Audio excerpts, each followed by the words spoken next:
Selanjutnya yaitu kepemimpinan Khulafaur Rasyidin. Yang pertama yaitu kepemimpinan Abu Bakar. Kepemimpinan Abu Bakar ini hanya berlangsung sekitar 2 tahun. Kontribusi Abu Bakar dalam memimpin Islam yaitu memerangi orang yang murtad dan tidak membayar zakat. Kemudian yang kedua, kepemimpinan Umar bin Khattab.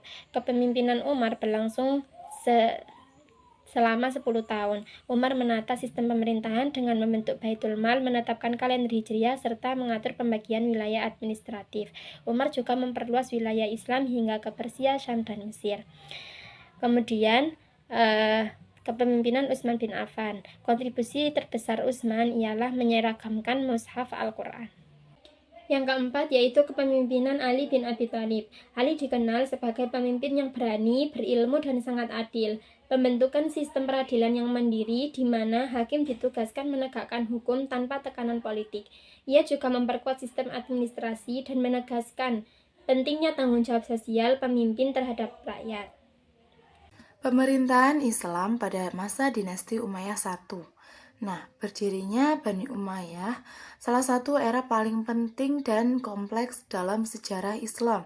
Didirikan pada tahun 661 Masehi atau 41 Hijriyah oleh Muawiyah bin Abu Sufyan.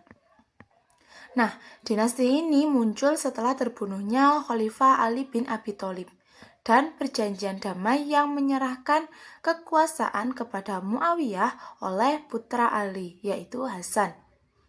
Peristiwa ini dikenal sebagai Tahun Persatuan atau Am Jamaah, yang sekaligus menandai berakhirnya masa Khulafaur Rasyidin dan dimulainya pemerintahan berbentuk monarki.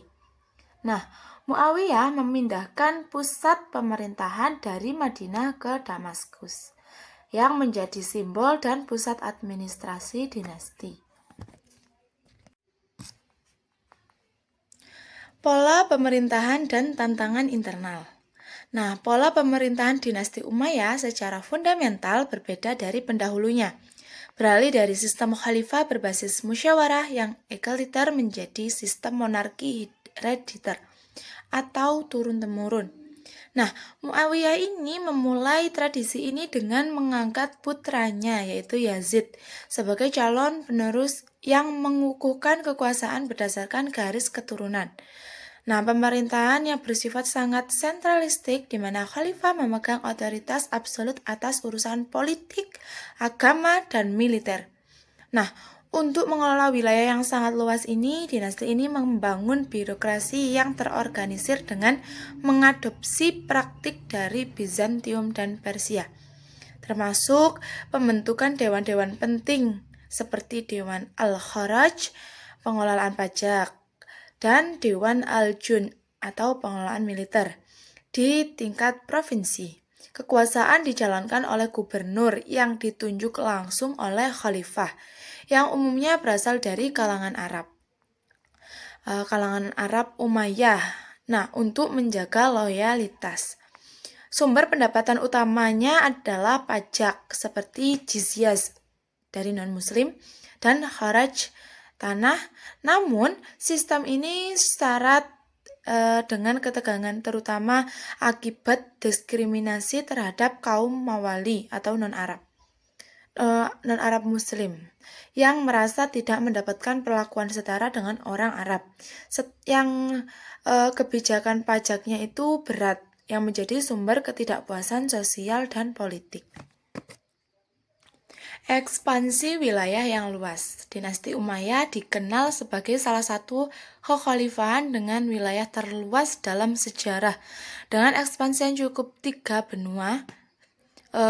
Wilayah kekuasaan mereka itu membentang dari semenanjung Iberia, yaitu Spanyol, di daerah barat hingga perbatasan India dan Asia Tengah di timur. Nah, ekspansi terbesar terjadi di barat, di mana penaklukan Spanyol Andalus dimulai pada tahun 711 Masehi oleh Tariq bin Yazid. Setelah mengalahkan pasukan Visigotik di timur, ekspansi yang pesat mencapai Sindh, yaitu sekarang Pakistan, pada tahun 711 Masehi oleh Muhammad bin Qasim. membuka jalan bagi penyebaran Islam ke anak benua India dan juga menguasai wilayah Sansohyana. Ekspansi ini didorong oleh motif politik, militer, dan tujuan penyebaran agama Islam serta penguatan budaya Arab. Peradaban Islam pada masa Umayyah. Meskipun menghadapi tantangan politik, dinasti Umayyah memberikan kontribusi besar terhadap perkembangan peradaban Islam. Terjadi kemampuan pesat dalam berbagai bidang, termasuk arsitektur, seni, ilmu pengetahuan, dan teknologi. Pembangunan infrastruktur besar-besaran seperti Masjid Agung Damaskus, yaitu masjidnya Umayyah, menunjukkan pencapaian teknis dan estetika yang tinggi di bidang administrasi. Dinasti ini mengembangkan sistem irigasi, pembangunan jalan, dan perkenalan sistem mata uang yang terstandarisasi. Bahasa Arab ditetapkan sebagai bahasa resmi administrasi dan perdagangan di seluruh wilayah kekuasaan. Dalam pendidikan terdapat sistem berjenjang dari kutab hingga pendidikan di masjid menengah dan tinggi, yang mendorong lahirnya ilmuwan dan pemimpin pengetahuan. Selain itu, mereka mulai mendorong pengumpulan dan penerjemahan teks-teks klasik, meletakkan fondasi bagi perkembangan ilmu pengetahuan di masa dinasti Abbasiyah. Kejatuhan dinasti Umayyah. Masa pemerintahan dinasti Umayyah di Damaskus berakhir pada tahun 750 Masehi. Keruntuhan ini disebabkan oleh kombinasi faktor internal yang kompleks. Yang pertama, pemberontakan internal, terutama dari kelompok Mawali yang merasa didiskriminasi dan menentang kebijakan sentralistis. Yang kedua, konflik sekretariat dan suku. Ketegangan antara Sunni dan Syiah serta konflik antara suku-suku Arab utara dan selatan melemahkan negara. Yang ketiga, kelemahan pemimpin. Sejumlah khalifah berakhir dianggap tidak mampu menjaga stabilitas dan terjerumus dalam kebiasaan buruk yang memicu korupsi dan konflik antar komandan. Yang terakhir, pengelolaan wilayah yang luas. Ekspansi yang terlalu cepat menciptakan tantangan dalam pengelolaan dan komunikasi yang efisien, sehingga pusat sulit merespon ancaman keamanan. Faktor-faktor ini menyebabkan kekalahan dinasti tersebut di tangan dinasti Abbasiyah, yang menggantikan kekuasaan Umayyah di sebagian besar wilayah. Meskipun warisan administrasi, budaya, dan penyebaran Islam mereka tetap bertahan lama. Warisan dinasti Umayyah. Warisan penting dinasti Umayyah yang pertama yaitu penyebaran Islam ke 3 benua. Yang kedua, bahasa Arab sebagai bahasa dunia Islam. Yang ketiga, sistem pemerintahan dan administrasi modern.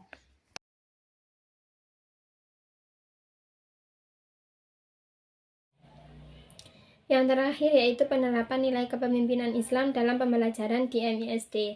Yang pertama yaitu sikap amanah. Sikap amanah ini bisa ditumbuhkan dari pembiasaan tugas kelompok, pengelolaan piket kelas, dan pemberian amanah sebagai ketua kelompok belajar. Yang kedua yaitu guru adil, di mana guru harus bersikap adil dalam memberikan penilaian. Yang ketiga yaitu musyawarah. Dalam mengambil keputusan di kelas, guru harus mengajarkan dengan bermusyawarah. Contohnya ialah voting dalam memilih anggota struktur organisasi kelas. Yang keempat yaitu nilai keteladanan, di mana guru harus menjadi teladan bagi siswa-siswinya. Yang kelima yaitu nilai tanggung jawab. Seperti pengadaan proyek kelas peduli lingkungan, ini akan menumbuhkan tanggung jawab siswa.